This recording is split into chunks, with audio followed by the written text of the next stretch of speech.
It was just after midnight when dispatch sent me to a closed water treatment plant for a trespass light complaint. The caller had whispered, "He knows your name, Officer Lane," and the line went dead. Dispatch replayed it twice, and both times it sounded like the mouth was right against the phone. The plant sat by the river like a hunched concrete animal, fenced off and supposed to be locked. My headlights swept over the gate and found it standing open by a few inches, chain hanging like it had been lifted and set down gently. At the intake door, I saw one wet set of boot prints leading inside, same tread pattern as my duty boots. I stepped into stale chlorine air and followed the prints across a floor dusted in grey grit.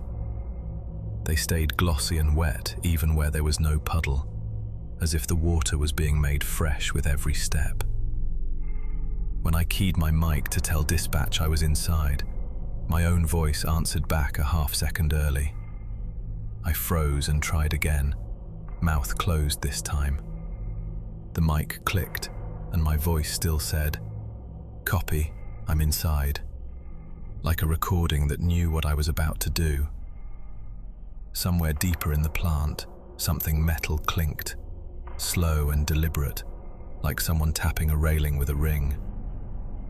The prints curved toward the filtration hall, and then the intake door behind me shut with a soft, careful sound. I jogged back, pulled, and felt the door resist as if someone on the other side was leaning into it.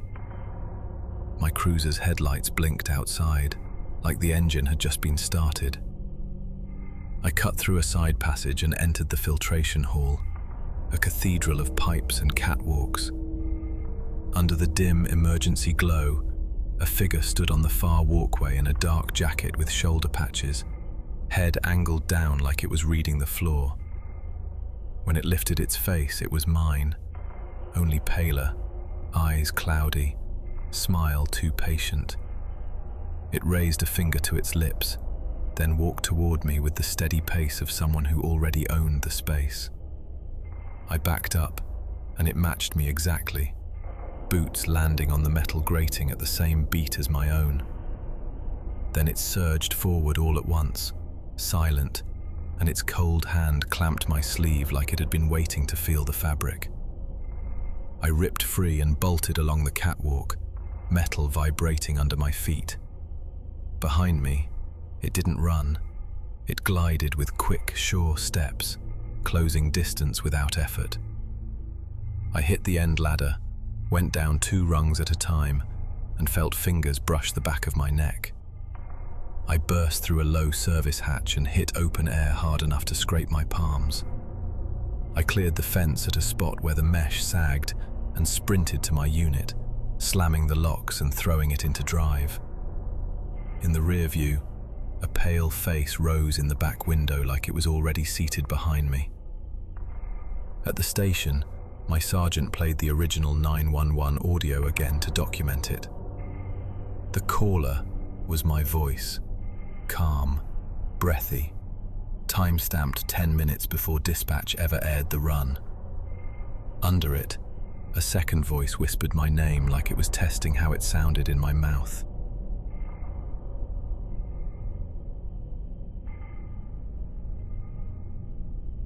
The welfare check came in right after dinner rush, and it started with a sentence I couldn't shake.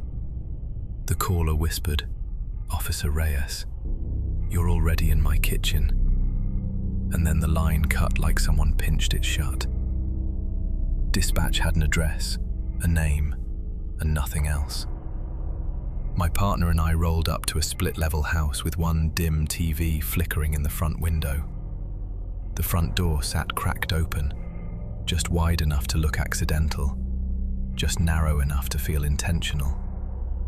At the top of the stairs, something clicked, slow, like a tongue against teeth, then stopped when we stopped. We announced ourselves and stepped in, keeping our voices even, the way training tells you to sound when your pulse is doing something else. The living room smelled faintly like dish soap, and the air felt warmer deeper inside. like someone had been moving around recently. From upstairs, a calm woman's voice spoke my exact unit ID number, digit by digit, like reading it off a screen. Dispatch confirmed the 911 call was still connected, but the line was only breathing and a low, wet swallow. On my in-car display, the location dot for the caller jittered. Kitchen, hallway, stairs, moving too fast to be a person walking.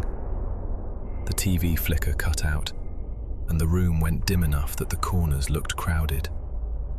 We edged toward the kitchen and found 2 plates on the table, each with steam still curling off the surface. The sink faucet dripped in a perfect rhythm, and each drop landed like a tiny knock. My partner pointed at the floor. One trail of footprints, barefoot, long-toed, pressed into a thin sheen of water that shouldn't have been there. I backed toward the front door, hand out to leave, and the deadbolt turned with a careful little grind.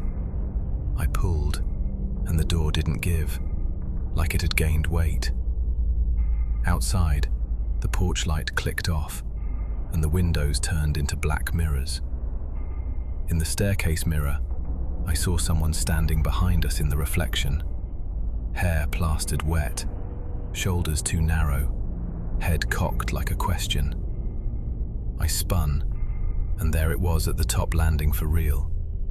Barefoot on the carpet that should have shown prints, holding a phone to its ear, even though no phone in the house was ringing. It smiled and mouthed along with my breathing, perfectly timed. It came down the stairs fast, all joints and certainty, and the air turned sharply cold around it. It grabbed my wrist, and the skin under its fingers went numb instantly, like my arm had dipped into ice water. I yanked free and ran for the rear hall while my partner stumbled sideways, the thing brushing past him like he wasn't solid. We forced the back door and spilled onto the patio, lungs burning in the open air.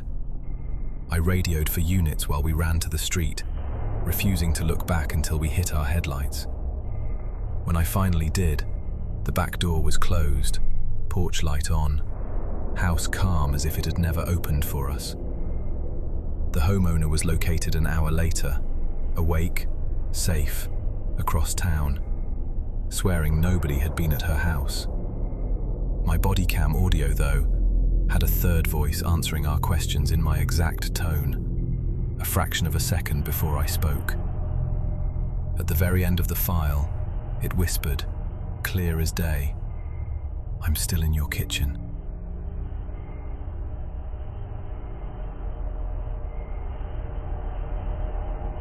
I was working the overnight evidence audit alone when the first impossible thing happened.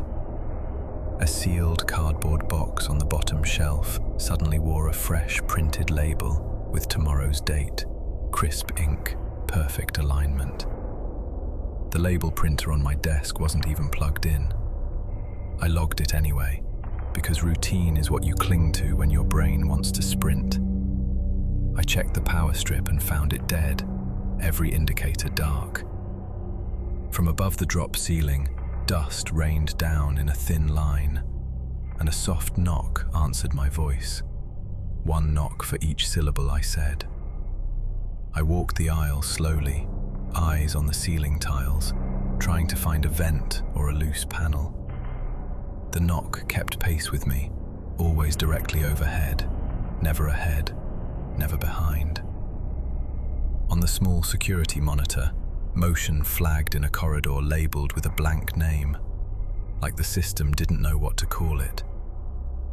The rolling shelves shuddered, then shifted on their tracks without anyone touching the handles.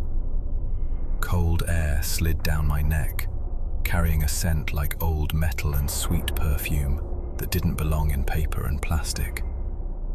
A square hatch above the far aisle sat cracked open, edges black with grime, like it had been breathed on for years. I backed toward the exit, but the shelves glided tighter until my shoulders brushed metal on both sides. The overhead lights snapped to emergency red, turning every shadow into something sharp. A face lowered into view through the hatch, pale, intent, eyes reflecting the red like wet stones. It dropped silently, hanging by its hands, arms too long for its torso, and landed in front of me with bare feet that didn't make a sound. It smiled, teeth too even, and tilted its head as if it recognized me.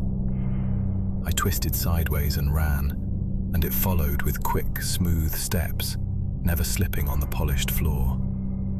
The shelves slammed and shifted behind me, closing paths like a puzzle solving itself, and I heard its breathing right at my ear without feeling it touch me. Its fingers brushed my collar, and it whispered a case number that matched my own employee file. I threw myself through a half-open door into the sally port and slammed it shut hard enough to rattle the frame. My hands shook as I hit the alarm and kept moving until I found people. Real voices, real footsteps, real weight. When they searched the evidence room, the hatch was closed, and every shelf sat perfectly centered. In the morning, security playback showed something that made my stomach go hollow. The camera never captured a chase, just me standing still in the aisle, facing the hatch, while a second me walked calmly past the lens in the background. It paused, looked straight into the camera, and smiled like it had just finished filing my name away.